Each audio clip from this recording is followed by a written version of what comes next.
And welcome to another edition of the Blue and Gold Gridiron Show, where this week we're super excited to have Coach James Vint on the show. A lot of you guys that are out there on Twitter, and I've been reading articles for Coach for quite a few years. He has a lot of great content, really outstanding football coach at a number of different stops. We're going to talk to him a little about his football story and then learn some ball from Coach. We're super excited to have him on this week. Before we jump into it, though, just want to take a moment to remind everybody the Blue and Gold Gridiron Show is brought to you by School Funder. School Funder, the only online fundraising company in America that lets you keep all of the money your team raises. No one would willingly give away 20% of the wins their team earns, yet coaches all over the country constantly give away 20 to even 30% of their proceeds in fundraising when you don't have to. Contact the good people at School Funder at schoolfundr.org and let them know the Blue and Gold Gridiron Show sent you, as it'll help the show. While you're helping the show, please do me a favor and hit subscribe right now. The only goal of this show is to help reach more coaches and give them a free resource and some good information, trying to grow the coaching profession. As we all know, the teaching shortage in the country is really a problem. And there is a young coaches shortage problem as well. So we're trying to get as much free content and information out to people as humanly possible, and that would be appreciated. So, again, really excited to have you on here, Coach. And take just a moment. One of my favorite parts, even beyond learning ball from a lot of the great coaches we have on, is hearing about everybody's football story and about how the game affected their lives and different things like that, Coach. So if you don't mind, take some time and tell us your football story. Yeah, I grew up in the Midwest, and my dad was a coach, and I ended up graduating from Akron Westfield High School in Akron, Iowa, where I played for Craig Parkinson, who's in the Iowa Coaches Hall of Fame. He's actually retired and coaches in Europe now. And from there, I went to Northwestern College in Orange City, Iowa, where I played football and baseball, and had an opportunity to I spent a year there, and Larry Corver was the head football coach, who's in the College Football Hall of Fame, and ended up playing baseball my last 3 years of college, and got on the wrong plane, landed in New York City, spent 8 years in the Bronx, and that is where I cut my teeth. I worked for a guy named David Diaz, who is one of my best friends in the world, was the best man at my wedding, phenomenal leader, mentor, and role model, and was there for 8 years, and then had an opportunity to go to the college level as an offensive coordinator, and then was at Iowa Wesleyan, and then moved to Truman State, where I moved over to the defensive side of the ball, coaching linebackers, and then made my way down to football heaven in West Texas, and where I have coached on, been an offensive coordinator, special teams coordinator, coached on the defensive side of the ball. Spent a few years coaching in the same district as Midland Lee and Odessa Permian. So it's been great, and I semi-retired from coaching uh, 5 years ago. Went into working for a technology firm, and so still very involved in football, speaking at clinics, consulting. I spend a lot of time with coaches, um, and then developing some technology for coaches. Well, I'd love to hear a little about that as well, Coach. But let me ask you, like I said, I remember reading articles that you put out. I feel like maybe I'm misthinking this, but it's been a few years. When did you decide to kind of start putting some football content out there? I always love seeing your posts on Twitter and different takes on different things, but when did you decide to kind of start sharing that knowledge with the coaching community? I had a mentor named Jerry Campbell. And Jerry was, at the time, Jerry was the offensive coordinator at Westwood High School in Round Rock, Texas. And he had been at Texas A&I, which now is Texas A&M Kingsville.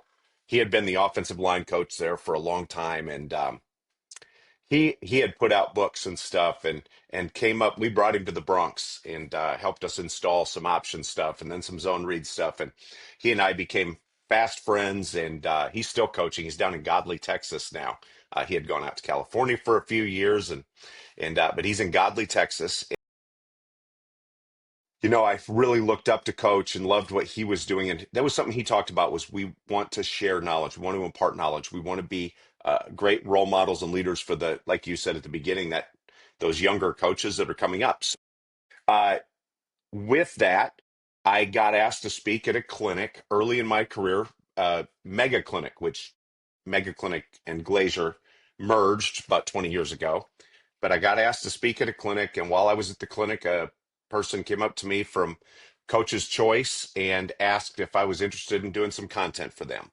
And then someone reached out to me from a website, Option Central, and they asked me to write some articles, and that's how it started.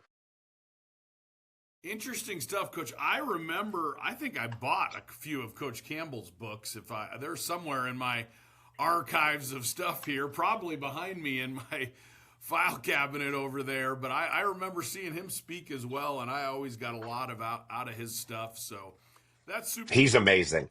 Yeah, he was a really fantastic speaker. Really had a way to kind of make complex things seem somewhat very, very understandable and almost simple, which is definitely a gift, I would say.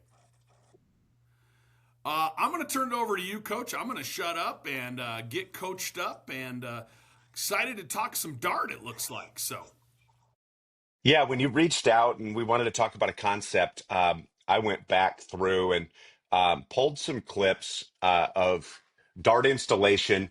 I the latter part of my career, early in my career, and then a little spot in the mid, and the latter of my career, while I was an OC, I also coached O line, and and it happened by accident.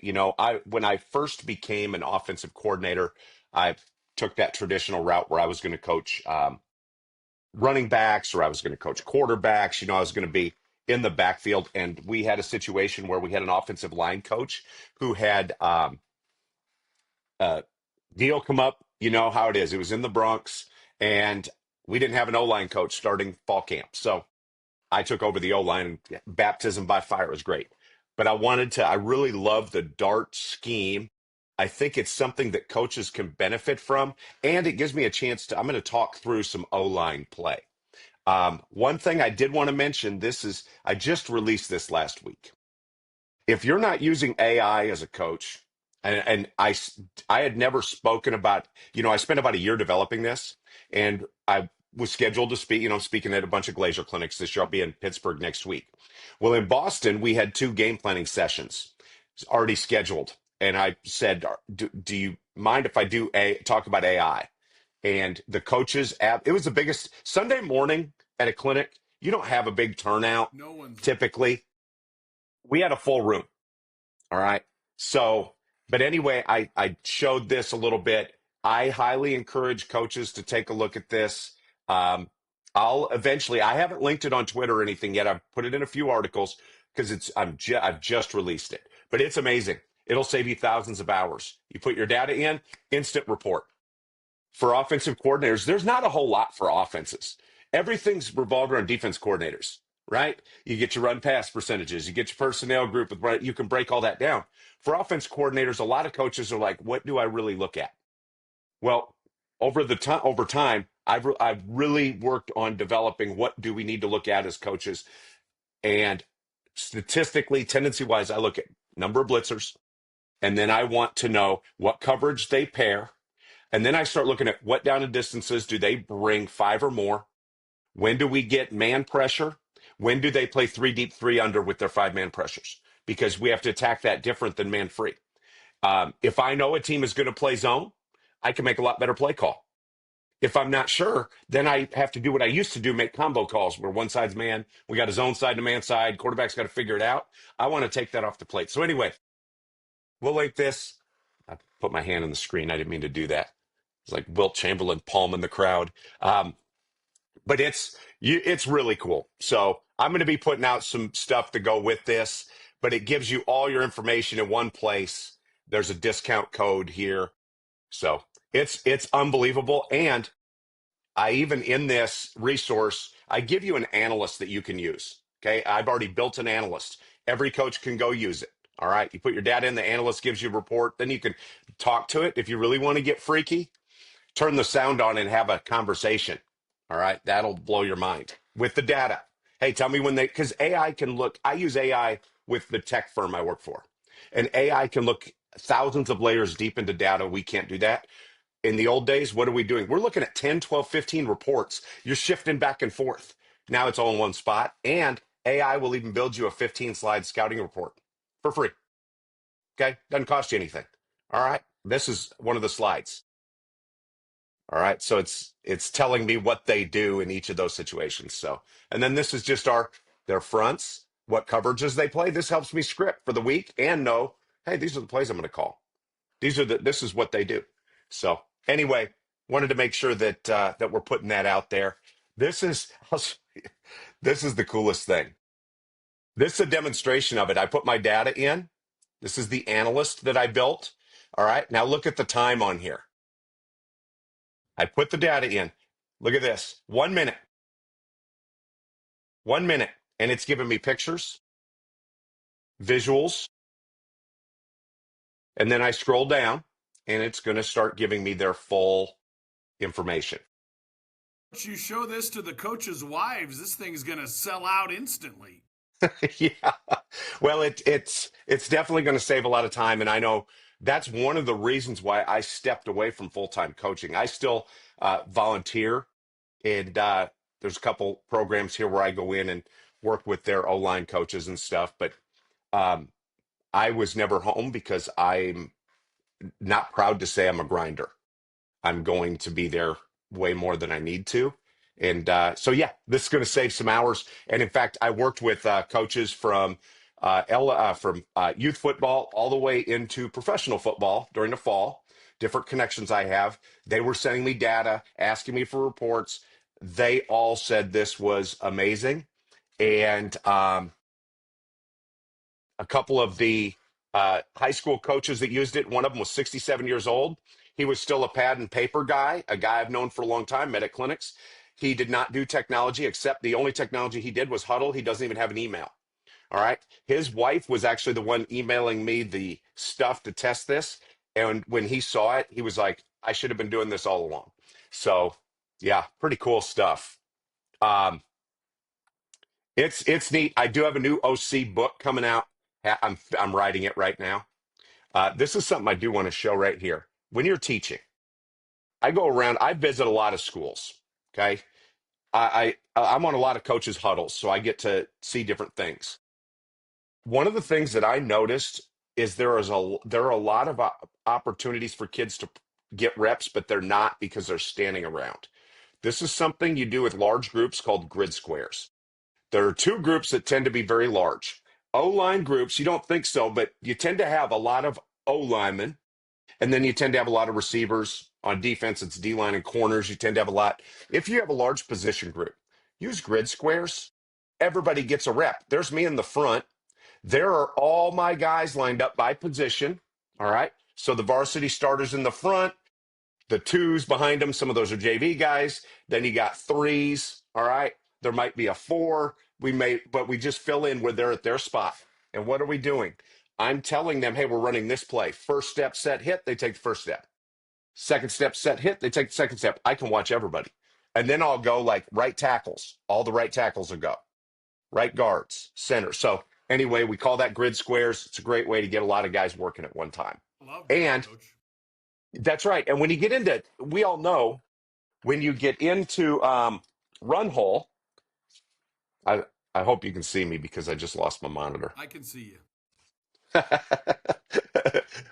Did we lose the screen? We did lose the screen, but I do see you, so that's a plus. We'll get it back. Okie doke. Yeah. I got this monitor cord that sometimes it shorts out a little bit. All right, we're gonna get this. We're gonna get it back. I'm fired up about the grid squares, Coach. I'm going to use that in my class, I think, starting maybe next week. It works really well because what it does is, so as I was saying, run hole, team, who gets the reps? The ones. Your twos might get a few reps, but it's basically the ones. This way, that guy that maybe hasn't had as many reps has been coached. So when he has to go in the game, he's prepared. So that's what I like about that. Now, as far as offense, I'm not going to go through all this, but I believe you got to run the ball to win it all. All right. I want to make the defense defend all six skill guys and all 53 yards of width, and we are going to be the most physical team on the field. And one of the ways that I think we're successful is that we stay simple. Inside zone, power, dart. Three schemes. If you want to add an outside zone, you can, but there's some things that we do off of power and things like that, so we don't have to teach necessarily a new scheme. We have easily incorporated tags. So we use tags, which essentially turns things into what looks like a new play, but it's not. A tag changes one person's job, and then we have complementary concepts that build off each other. And then window dressing. I'll show a little bit of that today. And then our pre and post snap RPOs. Pre snap RPOs take advantage of space while giving your athletes touches. Post snap RPOs take advantage of movement and give us true play action passes. All right. That I really like. We talk about when we attack defenses, divide them into thirds, and we want to force them to defend the middle of the field and then outside the right hash, outside the left hash. So they're defending all 53 yards. How do we do that? We call a run, and then we attach passes by rule. So if there's one of you run a hitch, two of you run a fast screen, three of you, it's a bubble. All right. That's part of our pre-snap RPO. So we build that in. All right. We use very simple play calls so that we can play fast if we want to.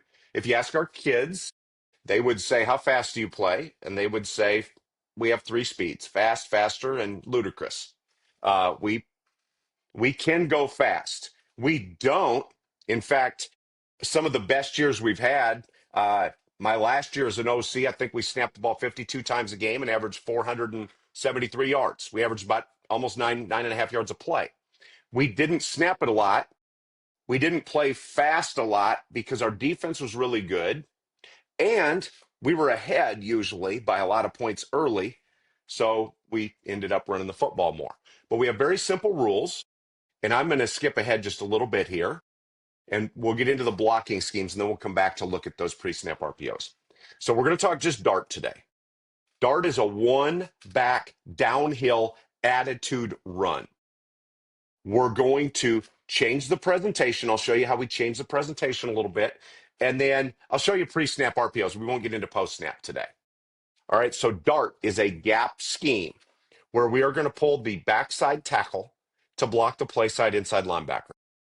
The quarterback is going to read the backside, defensive end, or outside linebacker. It's technically the C-gap player. If that defensive end or C-gap player squeezes and chases, the quarterback pulls and replaces. Same rule we have for any of our zone read. If the defensive end does anything else, give the ball. And here's a picture of it. So we're in a, 11 personnel set. This is one of my favorite sets. I actually prefer running this into the boundary where we attach our H-back, but he's off the line, or our tight end, our Y or H, depending on what personnel group. And I'll show you the blocking schemes in a minute because then we'll talk through these. But when we look at big picture, we call dart to the left. And what we're doing now, our detached receivers say they're one of us, two of us, or three of us. On the left side, there's two of us, so it's fast screen. On the right side, there's one of us, so it's a hitch. All right. If the quarterback likes the fast screen or the hitch, he can take it. He doesn't really like this because we've got a corner playing less than 5 yards. All right. So if the corner's 7 or above and there's no underneath player, he can take it. All right. I'm going to kill one of my dogs because he keeps walking through the cord. That's okay, Coach. I love how simple the rules are. Yeah. So, and that's built in. That's built into every single run that we have. We are going to build that in. All right, hang on now. I got to hit a button here so we can get this thing tricked into working. And hopefully that little dog that keeps running through, we rescue. He's one that we're not going to give away, but yeah. So yeah, these rules are very simple. What this does is we don't have to count the box. If I like the fast screen, I'm going to take it. If I like the hitch, I'm going to take it. Sometimes we get 3 yeses. It's all good. All right. Here, the quarterback looks out. He's 2 over 2. He's not sure what they're doing. He's not going to take it on the fast screen side. Doesn't like the hitch. Corner's playing down a little bit. If he had had an underneath defender, he wouldn't like the hitch. It's only free access. But if he doesn't like the hitch and he doesn't like the fast screen, we probably like the box. We probably have numbers in the box. The one exception is, what if they bring the safety into the box, play cover 0? Well, the only way now you can equate numbers is to make the quarterback part of the run game and block for him. All right, so that's an answer for later. All right, so here's versus an even front. Versus an even front with dart. The play side tackle, he's going to base the 5 technique. The play side guard will base the 3 if we have a 3. We're going to combo the 1 to the will, to the backside backer. Backside tackle pulls for the play side inside. So we're always against an even front comboing a shade or a 2-eye to the backside backer. So if this shade were play side and the 3 was backside, the guard would base the 3 and the play side guard and center would combo the 1. So we're going to combo the 1 to backside, base the 3 and 5, pull the front side backer. So not real hard. Versus odd, we make a small adjustment. I didn't draw the tackle here, but play side tackle is going to lock the play side end no matter where he is, whether he's a 4, a 4-eye, a 3, a 5, that's his guy. We're going to combo the nose. So we're going to combo the nose, whether he's shaded, front side, backside, or head up. We're going to combo him with the play side guard to backside inside. We're going to block out with the backside guard, and we're going to pull the tackle to Mike. This is I love it versus odd front.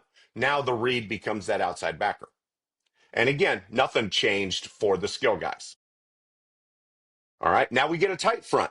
Could be a tight front with 3 backers. Could be a tight front with 2 backers.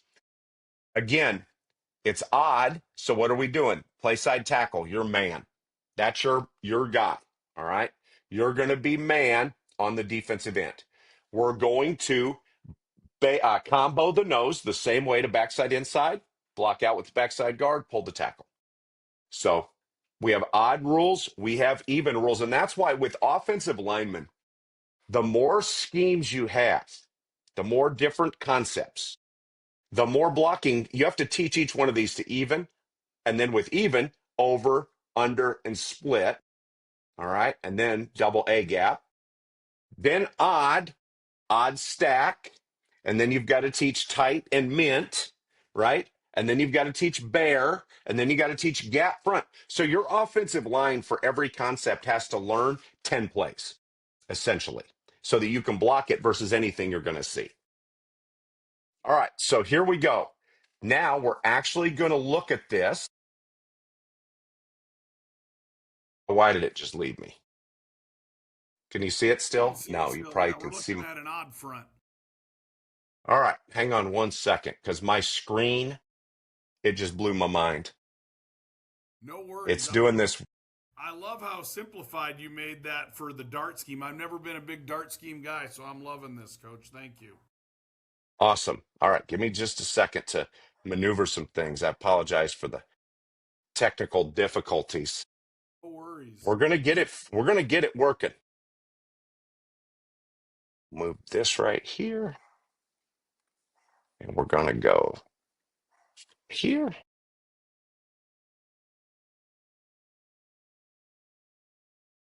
PowerPoint does some weird stuff sometimes, and it's not, it's just not as No worries at all. good as Coach, it seems like. Where I can't get the screen to share right, but I'm going to. Even if you keep coaching us up through it, you already gave us some really good rules on that. I was curious, when you get that mint bear front, is it ever possible the tackle pulls around and he down blocks him, or is that guy always trying to base him out? Say that one more time. On your mint or bear fronts, is the tackles always trying to weed that guy out, or can you down block him and have the tackle pull, the backside tackle pull a gap further, or is that something? Yes, and I'll show you clips of that. Okay. So if we get that tight or mint front, There will be times when that is how we will have to play it. Gotcha. So, all right. So we're going to try to make this work. I think I figured it out. All right. So here we go versus a tight front. And you can see here where he gets underneath it. You see that? The right tackle there? Yes. Yeah. And he gets him based up and turns him. If that tackle had fought hard down inside, then we just wall him down. And I'm sure there's a couple of these on here. This is early in the year. This is an ugly. All right. We do a real, so I'll kind of go through this. So the right tackle, he does a really nice job. The right tackle does a good job of stepping hard inside, getting this dug out. One of the keys here is your puller. Your puller has to stay tight to the down blocks. What happens here is the puller gets too much depth. See the space between the guard and the puller, the right guard and the puller. And he ends Yes, up sir. missing the linebacker, just runs right by him. So you want your puller to be very, very tight. You want your puller to be very tight to those down blocks. So he ends up missing that one. All right, here's another one. Now we're running it the other way. All right, versus a tight front. Now, what do you notice about that defensive end? He's squeezing He's hard. pinching. So now we're going to go ahead and down block it. Now this puller does a really nice job. So versus an odd front, again, we're comboing to the backside backer. You can see again the puller. Notice what he does here. See how he's tight and then he ends up too wide. He doesn't trust it. One of the keys with the pullers, we want to kick out the linebacker. We want to block the linebacker out. That way the running back always knows where you're going. He's a little wide here. And see how he hangs the back up? Because the back isn't sure if he's going to kick it. And then now the back has to make an extra cut. So the back gets tackled. Where if that tackle had stayed tighter, the back could have trusted it and hit it downhill. You're probably going to hear some barking because my wife just got home with one of the dogs. We got She had three, to so take to I'm the used to vet. it. So now we're facing an even front. So now we're going to combo the one technique to the backside backer and they blitz. And you can see the blitzer beats our puller.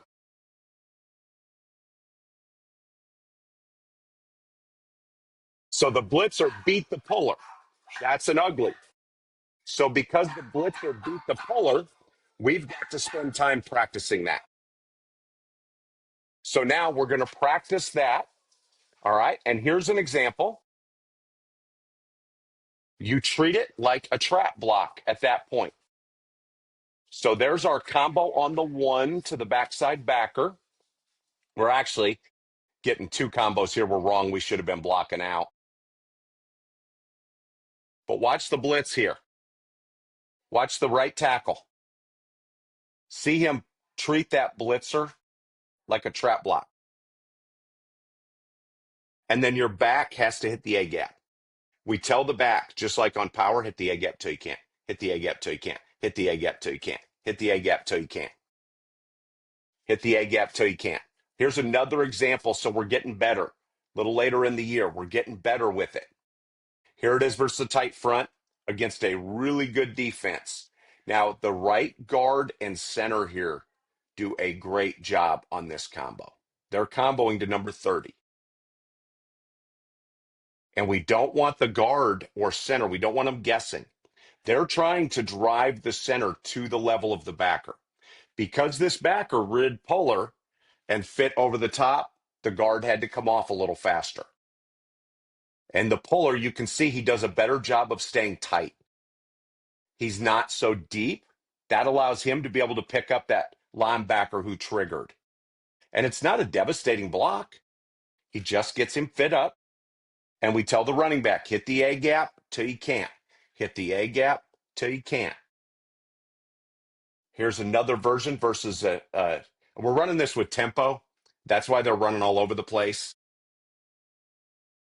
And here we do we're not bad on the combo. The center he steps a little too hard and now he's got to fight back. But this is an example where the tackle is just he's got to be tighter to the down blocks. And the running back doesn't help him. So the running back's a little too fast. We need the running back to just be a little more patient. And you can see it still's a good play, but the running back didn't really help the tackle. And then the tackle didn't help himself. He got a little bit of depth, so he didn't get a good block on the linebacker. Here's another one versus an even front. And here we're going to get a pull read. So now this defensive end chases. So the quarterback pulls the football. And if you have a quarterback that's athletic, a lot of teams will teach their defensive ends, if you get a puller, get in the hip pocket of the puller. Here's our puller, and you'll see out here, they're bringing two off the edge. And they're both chasing. So squeeze and chase, pull and replace. All right, here's another dart concept. This is with a slice. So now what we're doing here is we're taking the H-back and arcing him outside the read key. The quarterback ends up giving the football, which is okay. We tell him when in doubt, give it out. That player's not chasing. This gives you an example of a really good pull. This is a fourth round playoff game. So you're talking now you're playing a top 3 defense. And this is what we want to see, a physical downhill run play. I'll show this again. A physical downhill attitude run. Okay, so now we're going to add a little window dressing. It's still dart, same blocking scheme. You can see we've changed formations. We also, just so you know, while I say 95% of runs, we have passes attached. Occasionally, we give this with the signal. What does that tell them? It says, hey, we're going to block on the perimeter. Here, we're going to flash fake the back across to play with eye discipline of linebackers. So we flash fake the back on the right, coming across to the left. You can see here our skill guys, we actually gave a block signal. We're in 12 personnel right now. It looks like 2 back. Or actually, we're in 22 personnel. 2 backs and 2 tight ends. Just one of the tight ends is standing up. And you can see here by flash faking, we get these linebackers to take a step and they do not see the puller. They're late seeing the puller. And it ends up bouncing. We don't really like it to bounce, but the way that they played it, it ended up bouncing. Here's another example where we're going to flash fake the back, but the quarterback's going to run the dart. This is a designed pull. We've called it. And you can see here by flash faking, we hold that backside linebacker. And then again, it ends up being a nice, 7 or 8 yard play. So here's a little different version. Now we're in empty. Most teams, when you get into empty, have 2 things. They drop everybody or bring everybody. All right. This is early in the game. We have this scripted. We're lined up formation into the boundary. So we're in a 3-by-2 empty set, but we have a tight end, wing, receiver, all into the boundary. I wanted to see how are they going to defend the boundary? How are they going to defend the field? And what we're doing here is we're going to make it look like we're running jet sweep. This is our fastest guy. It looks like we're running jet sweep, but we're going to snap the ball and give it to him, and then he's going to put a foot in the ground, and we're running dart back to where he came from. So again, it's just simple window dressing, and it's just designed to play with eye discipline and create a little bit of space against a really good defense. And this is a young right tackle here, and he does a really good job of sorting this out and finding his linebacker. And you can see here it did hit outside the tackle again. That tackle got underneath us. Playing So with a that's nice dart. base, too. Yeah, yeah. Yeah, they do a really good job with that. All right, let's just show you what this looks like with the pre-snap RPO. So we have dart called, and we have 2 receivers to each side. So there's 2 of us. What are we doing? Fast screen. There's 2 of us. What are we doing? Fast screen. Quarterback looks right, looks left. Here's what we do when we could take either side, especially 2-by-2, we have a fast screen to either side.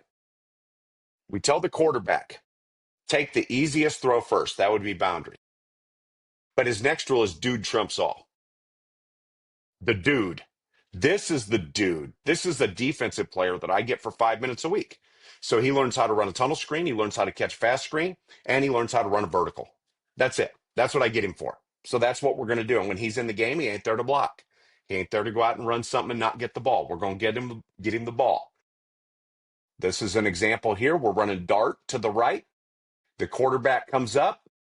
See the O-line? They don't know the difference. They're running dart. By the way, that's a perfect pull by the left tackle. Look how tight he is.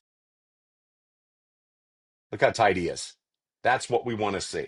All right. But the quarterback says, well, I'm going to take the fast screen to my dude out here. Why? We've got leverage on the second defender. We're not counting the safety. We've got a corner. The second defender is hipped tight to the box. So we take the throw. We get the first block. We tell the receiver, catch it, get vertical, and then out. And if we can block one, you've got to beat the second guy. And if they're going to play downhill like that, we're going to run the Fox where we fake it and throw it deep because they kind of had both guys trigger. But we block one, get us 6 yards. And then you get us 6 points by beating the next one. Here's another one, another example. Here we're running dart. But what we're going to do is we've got formation into the boundary. I love formation into the boundary, especially against teams that defend the field. All we're going to do is run orbit motion. If they don't adjust, the quarterback is going to throw the bubble to the back. If they do adjust with the motion, he'll give the ball, or we'll run dart and he'll read it for the give pull. You can see here the O-line's blocking dart. The defense did not adjust to motion because it was into the boundary. We get the football out on the edge, and we end up with a 16-yard play. Pretty good way to start a football game. Here's another example where we run dart motion, and the defense adjusts. And what do? So the quarterback says, well, let's go ahead and run dart. And our tackle doesn't do a great job of pulling, but we still end up with a pretty good football play.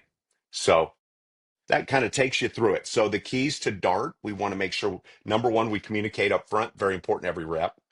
We need to negate penetration. We cannot let those, especially versus odd front, those 4 eyes get penetration. If we're basing a 3 technique, we can't let him cross our face. You know, people do a lot of gap hopping where three techniques work in a gap.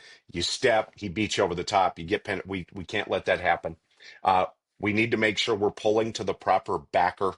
And like I showed you there, it's hard to do. The puller has got to stay tight to your gap blocks, your down blocks. And we want the puller inside out on the linebacker. For the running back, his shoulders on all of your run plays, running back shoulders must be parallel to the shoulders of the O-line. And then the quarterback reads a C-gap player. And there's the AI, if anybody's interested in that cool stuff. So that's it in a nutshell. Coach, that was absolutely fantastic. Like I said, I have never been a huge dart guy, and there was so much detail and great stuff in there. And coaches, I would encourage you, that AI stuff looks absolutely phenomenal. I loved how simply it broke everything down, too. It took a lot of data and really gave you some easy things to look at as a play caller, especially if you're a first time or even, have not done it for a long time. That really gives you some simple stuff you can see quickly, because I know the first time I was calling plays, there's a lot going on the first time you do that. And have something like that that's an advantage, it would be incredibly helpful. Coach, I just want to tell you how incredibly appreciative I am of your time. I absolutely loved that. That was fantastic stuff. So thank you. We appreciate it. I'm glad. I hope that you and your viewers got something that they can take back and be able to use with their programs. And if they have questions, they can feel free to reach out anytime. Coach, everybody definitely got something out of that. That was great. You can tell you're a very polished clinic speaker with great film explanation. I loved all the detail and everything. So we really appreciate you. And we will see everybody next time for another edition of the Blue and Gold Gridiron Show.